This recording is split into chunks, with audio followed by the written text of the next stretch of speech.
राज्य माझा न्यूज, आपल्या हक्काची डिजिटल वाहिनी। उल्हासनगरसह बदलापूर शहरात चोरी करणाऱ्या चोरट्याला मध्यवर्ती पोलीस ठाण्यातील पोलिसांनी ताब्यात घेतलाय। मोहम्मद सरफराज शेख याला पोलिसांनी ताब्यात घेतला असून त्याच्याकडून 3000 रुपये रोख रक्कम, 3 अँड्रॉइड मोबाईल आणि दुचाकी जप्त केली आहे। उल्हासनगर आणि बदलापूर शहरात त्याने वेगवेगळ्या ठिकाणी चोरी केली होती। बदलापूर पूर्व पोलीस ठाणे हद्दीतून त्याने दुचाकी चोरली होती। या घटनेत एकूण 2 आरोपी असून एकाला पोलिसांनी ताब्यात घेतलं तर दुसरा अजून फरार आहे। या प्रकरणाचा तपास सुरू असून लवकरच दुसराही आरोपी ताब्यात घेण्यात येईल अशी माहिती डीसीपी सचिन गोरे यांनी दिली आहे। नमस्कार, मध्यवर्ती पोलीस स्टेशन अंतर्गत सदरची मंदिर चोरी झाली होती।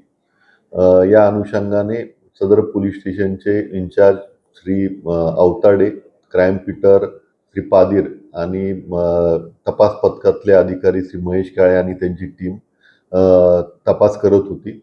यातील तांत्रिक विश्लेषण आणि एकंदरीत गोपनीय माहितीच्या अंतर्गत त्यांनी सदरचा गुन्हा जो आहे तो उघडकीस केलेला आहे।